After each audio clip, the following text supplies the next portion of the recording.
s'étend sur les autres pays.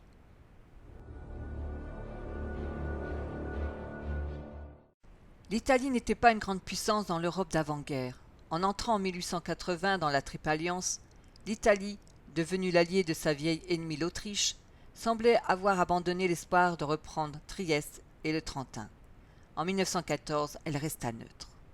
Le 5 mai 1915, à Quarto, point de départ d'Émile, les premiers compagnons de Garibaldi, le grand poète Gabriel d'Agnonzo, fervent ami de la France, souleva la foule par ses paroles.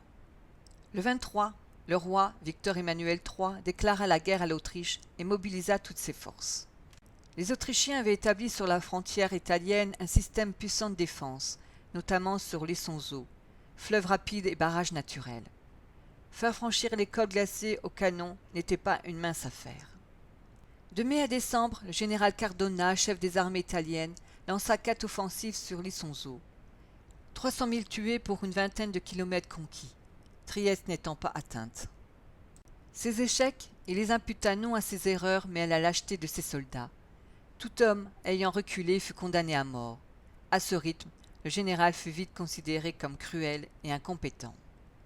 Ambulancier, puis engagé dans l'armée italienne, l'écrivain Ernest Hemingway décrira le désespoir et les souffrances des soldats dans son livre « L'adieu aux armes ».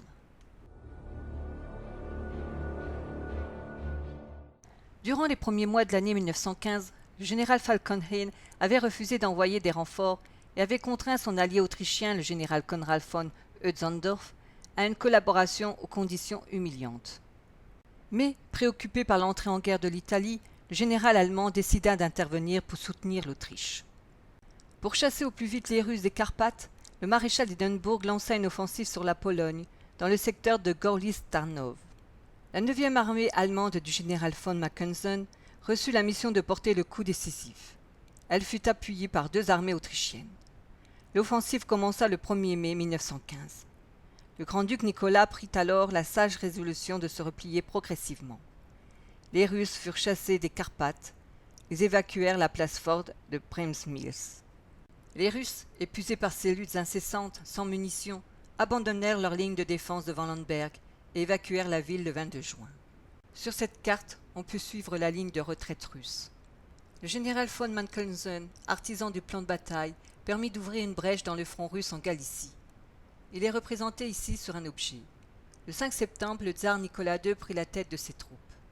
Au seuil de l'hiver, les Russes pourront se mesurer à armes égales avec l'ennemi. Ils reçurent ou fabriquèrent des munitions matérielles. Un autre péril se dessina. La Bulgarie se rallia à la cause des empires centraux en octobre 1915. Fils d'une famille princière allemande, Ferdinand dit le Renard, élu roi de Bulgarie en 1887, proclama la dépendance de son pays au détriment de la Turquie en 1908.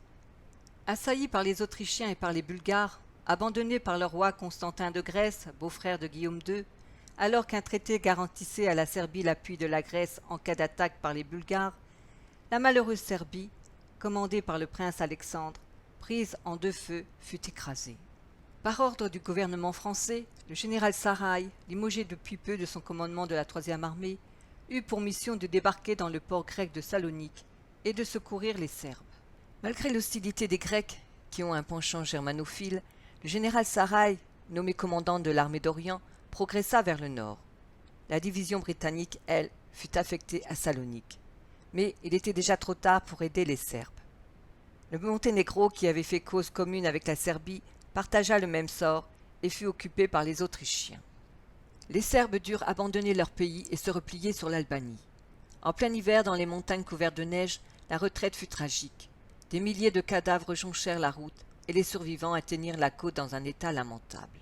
Recueillis par les navires alliés, ils furent transportés à Corfou, puis secourus et rééquipés par le général de Montdésir. L'armée d'Orient se renforça. Les 150 000 Serbes la rejoignirent. Après de longues hésitations, les Alliés s'implantèrent donc à Salonique. Ils créèrent là un camp retranché à l'abri de toutes les tentatives ennemies. Placée au nord-ouest de la mer Égée, la presqu'île prolonge vers le sud de la Macédoine grecque.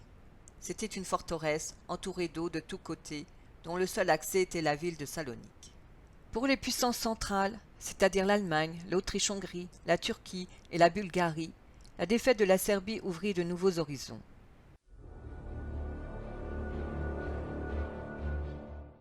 Le 24 janvier 1915, sur le Dogger Bank, une bataille se livra entre l'escadre de l'amiral allemand Hipper et la flotte de l'amiral anglais Beatty. Mais l'ennemi refusa de s'engager à fond et se replia. Seul, le Blucher coulera après avoir reçu 7 torpilles et une centaine d'obus. Le 3 février, l'amiral von Ingenohl, commandant la flotte de haute mer allemande, dut céder son poste à l'amiral Scheer. Depuis 2 mois, le croiseur léger allemand Leyden, aux ordres du capitaine de vaisseau von Müller, détaché à l'escadre du Pacifique von Speth, mena la guerre dans l'océan Indien.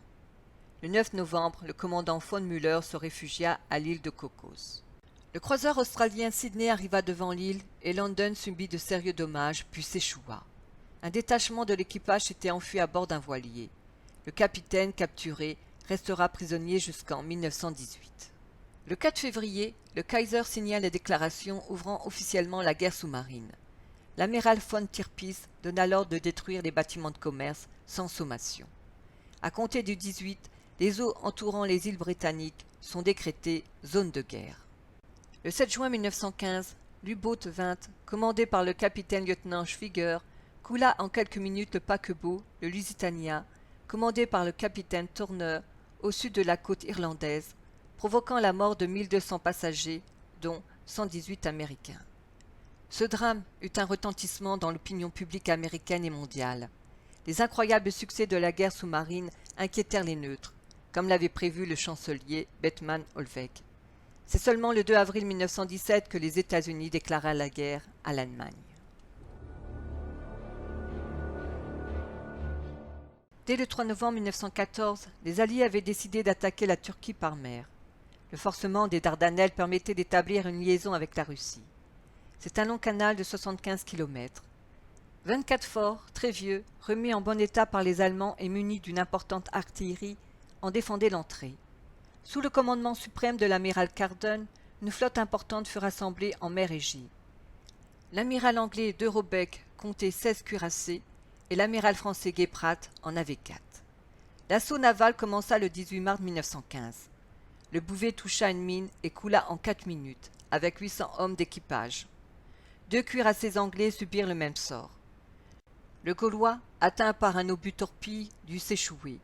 L'Irrésistible, l'Océan, l'Inflexible et l'Albion, avec le Charlemagne, continuèrent à combattre, mais les mines les endommagèrent.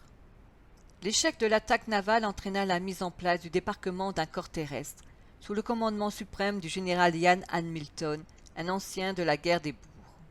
Constitué de divisions britanniques et françaises, ce corps aborda sur les rives de la presqu'île de Gallipoli le 25 avril 1915. Le premier contingent à débarquer fut celui de River Clyde, transport anglais sur la plage. Opération délicate. Le soir, les Anzacs, australiens et néo-zélandais, escaladèrent les pentes de Kaba Pété. Les Anglais s'établirent au Cap Helles, tandis que les Français, faisant une diversion sur la côte asiatique, occupèrent Kum-Kalé. La 5e armée turque, commandée par Liman Pacha, en accord avec le général allemand von Sanders, avait eu le temps d'organiser de très fortes positions. Les Alliés ne progressèrent. Les faibles forces du général Damad se maintinrent jusqu'au 4 mai. Celui-ci appela au secours et le contre-amiral Guéprat l'aida. Le feu de ses canons immobilisèrent les Turcs. Et, le lendemain, arriva la division du général Bayou. Sous un soleil torride, la fièvre et la dysenterie firent des ravages. 16 000 malades évacués. Le 30 juin, le général Gouraud, successeur du général Damad, fut brièvement blessé d'un éclat d'obus. Il eut les jambes brisées et il fallut l'amputer du bras droit. Le général Bayou assura l'intérim du commandement. Nous voyons ici les 2 généraux. Échec allié du 6 au 8 août. À gauche, Liman von Sanders tint les Alliés en place. Au centre, Mustafa Kemal massacra les Anzacs à Saribar. À droite, le débarquement de la baie de Suvla fut arrêté par les renforts turcs. Le 21 août, l'Italie à son tour déclara la guerre à la Turquie. Depuis le début de la guerre, la Turquie avait pu mettre en ligne 1 300 000 hommes, et il faut bien reconnaître que ce chiffre semblait avoir dépassé les prévisions alliées. Mi-octobre, le général Ian Hamilton fut remplacé de son commandement à Gallipoli par le général Monroe, un des héros de la bataille de Loos. La lutte se poursuivit. Après inspection, ce général décida l'évacuation. Lord Kitchener vint se rendre compte lui-même des moyens pour faciliter le départ. Le 20 décembre 1915 eut lieu sans encombre le rembarquement des troupes et le 7 janvier 1916, l'évacuation fut totale. Ainsi s'acheva l'expédition des Alliés aux Dardanelles. Les pertes furent très élevées, à savoir 500 000 hommes en tout. La déception fut grande à Londres. Le 15 mai, le vieux Lord Fisher démissionna, suivi quelques jours plus tard par son jeune patron, Winston Churchill. Lord Balfour lui succéda. Au moment où se précise l'intervention de l'Italie aux côtés des Alliés, le croiseur Léon Gambetta fut torpillé par un sous-marin autrichien au canal d'Otrande le 27 avril 1915. Sur 821 membres de l'équipage, 684 périrent, dont l'amiral Sénès. Malade, l'amiral Bouet de La Peyrère démissionna le 15 octobre. Après avoir fait ses adieux à son équipage, l'amiral quitta le Courbet, où il avait arboré son pavillon de commandant en chef. Il fut remplacé par l'amiral Lacaze. Il devint aussi ministre de la Marine. Le 6 décembre, il y eut un grand conseil interallié. De gauche à droite, le général Perrault, Italie, le général Willemans, Belgique, le maréchal French, Grande-Bretagne, le général Joffre, France, le colonel Stefanovic, Serbie, et le général Jelinski, Russie. À la Noël de 1915, les Allemands peuvent triompher. Ils occupent 10 départements français, la Belgique, la Pologne, la Lituanie. Les Bulgares et les Autrichiens sont en Serbie. Leurs alliés turcs ont rejeté les Franco-Britanniques de Gallipoli et l'offensive italienne n'a pu déboucher dans les Alpes.